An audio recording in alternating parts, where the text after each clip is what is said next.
So what's behind the delay in aid money for Gaza? Qatar is expected to deliver this in the next few days, but Israel's cabinet earlier this week decided not to allow the funds into Gaza as scheduled because of violence there.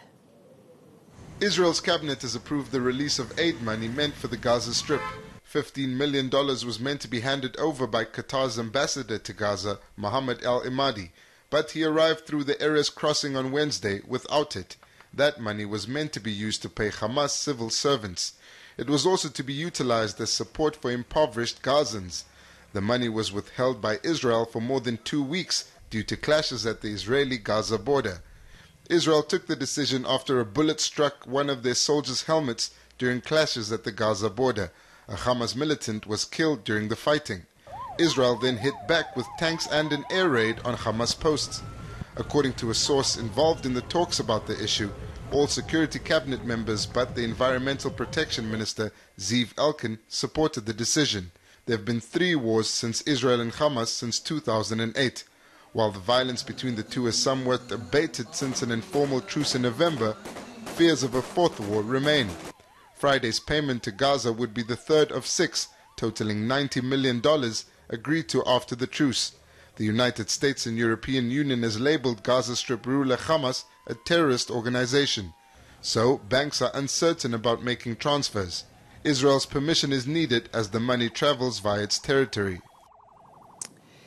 The $15 million Qatari aid is due to be released on Friday to Gaza, but some reports say this is a way for Israel to control protests at the border. We have Naeem Jenner, Executive Director of the Afro-Middle East Center, on Skype with us. Always good to see you. We've been here before so many times, haven't we? Money that's supposed to be released into Gaza is held back. What do you think is really behind it this time? This time it has a lot to do with the upcoming Israeli elections, actually. Netanyahu is now trying to portray himself as the strong man, the guy who's able to guarantee Israeli security, etc. And so we saw over the past few days or the past weekend a number of airstrikes against Syria, and usually Israel wouldn't admit that it's carried out such strikes or missile strikes, but in this case they very proudly admitted that they did, said that they struck Iranian targets, how many targets they struck, etc. So to a large extent it's to do with Netanyahu presenting himself as more keen on defense and on security than his more right-wing rivals in the upcoming election. The deal about allowing the Qatari aid through to Gaza was made a while back. A number of payments have already been made, as the intro suggested, and this few days of delay is just that kind of thing of Netanyahu saying that he can stop things when he wants and allow them when he does. And it works on much of the population, doesn't it? I mean, horrific for those Gazans who need the most basics and need that money to get to them. But as a game plan, it works, doesn't it? Oh, absolutely, it works. It's the aid money that he has delayed, as well as the intro again spoke about the air raids on Gaza earlier in the week. After the one Israeli soldier was shot and wounded, the air raids on Gaza, all of that, and I think we're going to see more of those. I think that they're going to be careful, however. They do have an agreement through Egypt with Hamas, and so they're going to be careful in terms of the air raids to try not to kill too many people. I know that sounds quite callous, but in these last air raids, 1 person was killed, in order simply to make a symbolic point to the Israeli electorate and not push the Palestinians in Gaza so far that they will respond. So it's all easier for Israel to be the stronger player here, considering, you know, how the Palestinian territories are divided between the West Bank and Gaza, and while Gaza might get aid from its Arab neighbors, it's lacking elsewhere.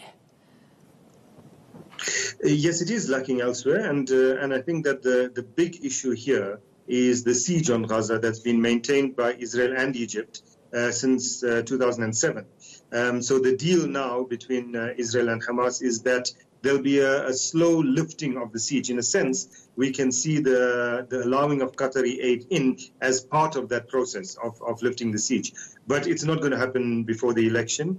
And the other aspect to this, of course, is that increasingly, as Israel is dealing with Hamas in this kind of way, the Palestinian Authority in Ramallah is becoming and making itself more and more irrelevant. I remember General Petraeus saying, I don't know, 3-4 years ago, that whatever happens there has a dramatic impact on U.S. safety in that region. What is being done to try and get the peace talks up and running, or is this just, again, a conversation that we're going to be having in another 10 years and nothing has been achieved? Look, I don't think anyone is really serious about peace talks. The only people who are serious in wanting peace talks is Mahmoud Abbas's Palestinian Authority, and they're not going to be included in any talks at all. The American position of President Trump and his advisor, his son-in-law Jared Kushner, is that they're going to prepare a deal. They're going to put it on the table, and everyone has to accept it. There's not going to be any talks about it. The Israelis, Netanyahu, is not interested in talking to the Palestinians. The Gaza issue is one issue where there actually is some talking going on through Egypt, but he's not interested in dealing with Mahmoud Abbas and the PA. So the whole notion of peace talks and a peace process is just a kind of fig leaf to cover the fact that what's going to happen is an imposed solution, quote unquote, an imposed deal designed by Washington and implemented by Israel. All right, let's leave it there. Naeem Jaina, thank you.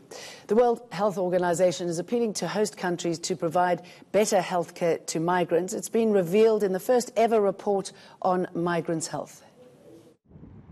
The influx of migrants and refugees in Europe continues to rise. There are an estimated 90 million migrants, which is about 10% of the European population. It is still a battle for the thousands of refugees trying to access healthcare. The World Health Organization says host countries need to do more to create migrant-friendly health systems. The WHO report lists several challenges such as language barriers, discrimination and minors feeling vulnerable to sexual exploitation. I don't think that in most of the countries the illegal migrants have access to the health systems, health services. So that is an area where we have to do substantial additional work and conviction of the countries. Because the best way to protect their own population and the refugees is to give them access. The organization says, contrary to popular perception, migrants don't bring exotic diseases when they enter Europe. However, their poor living conditions put them at risk. The refugees and migrants who come to Europe, they do not bring any exotic diseases with them, any exotic communicable diseases. The diseases that they might have, they are all well-established diseases in Europe. And also we have very good prevention and control programs for these diseases. This applies both for tuberculosis, but also HIV/AIDS. The WHO says it will continue to support and assist countries in filling gaps in the delivery of health services. Images just too graphic to show on television. Female genital mutilation. Girls as young as 1 week old are subjected to this excruciating and painful practice that scars them for life. It's prevalent in some parts of South Africa and the rest of the world. It's something so barbaric, and yet at least 200 million women and girls living today have suffered this practice. The anti-FGM action plan is a global movement launched to fight it. Although many countries have banned FGM, this clearly hasn't made a difference. Can the goal to eradicate it by 2030 be reached? Joining us via Skype from the Gambia is anti-FGM activist Jaha Guhure. Very good to have you with us, Jaha Guhure. What are you going to do to put a stop to this? I mean, I think in Africa specifically, where this issue impacts most of us, we need to work together, from our leadership to the African Union to religious leaders. It can't be one voice. It can't be just survivors. Everyone needs to work together, and I think that's what we've been doing. as a team is looking at FGM from a holistic approach and knowing the consequences it has on a girl, not only the physical consequences, but this is something that impacts her for the rest of her life. You were a victim. Tell us what happened to you and why it's so devastating to a young girl. I mean, personally, I went through FGM when I was 1 week old, so I don't actually remember going through it. But FGM is something that you live with for the rest of your life. A lot of girls that go through FGM go through it anywhere from the age of 10 to 12. And a lot of them remember actually going through it and the psychological impact that it has on your body. And then when you grow up, some women live with urinary tract infections and other issues that they have, and it impacts their sexual health. And you have to remember something so important was taken away from a woman's body without her consent. That is something none of us should be okay to allow for it to continue happening, especially at the magnitude that it's happening right now. And how is it still justified? How come it still happens? I mean, in a lot of the places that I work in, a lot of people use religion to justify it. A lot of people use cleanliness, saying that women are not clean unless their clitoris is cut off. Or they use other things to justify, saying that the woman's clitoris will grow to be a penis if it's not cut. So there's a lot of misconception that's out there, and there's a lot of crazy justifications that's out there. But at the end of the day, it boils down to patriarchy. It's the fact that people feel the need to continue controlling women and their body. And what would your conversation be to somebody who wants to subject their child to that? I mean, they have to look at the benefit. FGM doesn't benefit the woman or the girl child in any shape or form. At the end of the day, it benefits the man. And for a parent that's thinking about putting their daughter through female genital mutilation, you need to seriously ask yourself, why am I doing this in the first place? How is this going to help my daughter live a better life? And if you can't answer those questions, then you have no business putting your daughter through FGM. And what about a legal process? Is that something that could be imposed and could be adhered to? I mean, governments are responsible for protecting their citizens. It doesn't matter what their gender is, male, female. And our governments should be held accountable for not having laws and for not prosecuting these cases. I mean, when we look at in the West and a lot of countries, progressive countries, if anywhere in the world someone was cutting off the ear of their children or the hands or doing anything, we will have an outcry and governments will put laws in place and they would make sure that that doesn't continue happening. But because this is mainly happening to Black African children, to this day, the world doesn't seem to care enough. To this day, there's not enough that's being done to stop it. All right, Jaha Dukure, thank you very much for talking to us about this. Now, the world's first ever robot-run restaurant has just opened in China. There's no human interaction here or small talk. Robots do all the work. The world's first fully automated hot pot restaurant has opened in Beijing. Famous hot pot chain Haidalo worked with Panasonic to open the restaurant. Robot chefs and waiters take orders, prepare and deliver meals. In the dining hall, 6 human-like robots move back and forth between the kitchen and sitting area. It will take just 10 minutes after placing an order for it to be delivered. The only time humans intervene is if there are specific dishes ordered with ice. 16年的当时把这个欧洲的、把日本的也都去调研了市场上相应的一些类似的智慧餐厅的这么一些应用，但是发现真正能够参考的非常少。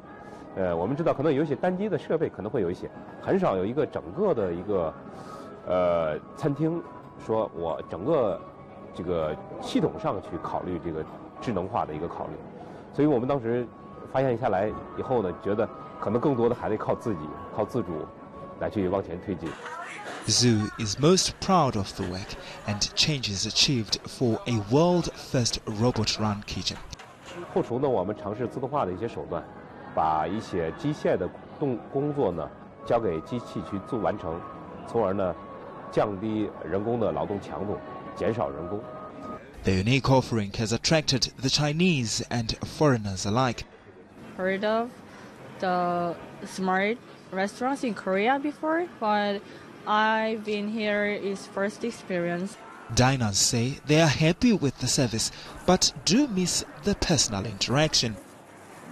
机器人上菜的话就很有趣味性，但是我觉得唯一不好的一点就是这个小机器人，它首先它不会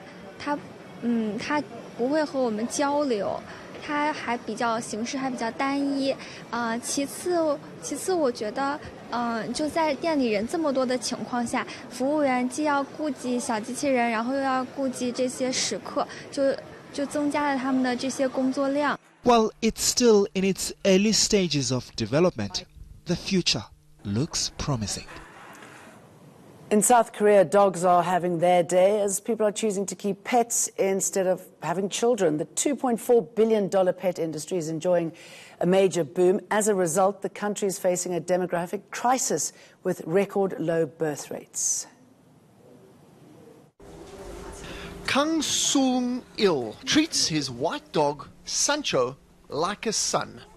He buys him a toy every time he returns from a business trip. Kang is even planning to dress Sancho in a new $50 suit for the Lunar New Year visit to Grandma, Kang's mother. He and his wife are choosing not to have children. 부담감이 일단 컸고요. Having a baby would have been a big burden of us. We both have to go to work, so we needed to settle down. We never thought about a baby at all. Kang spends around 100,000 won, or just on $90 a month, pampering Sancho. It's much less than sending a child to a private school, which costs around $240 on average. And now, pets-only photography studios are becoming popular among owners. People take pictures of babies to celebrate their first birthday or first 100 days. It is the same for pets as well. Pets' faces will change little by little as they grow up. The number of pet owners has surged to 28% countrywide. Due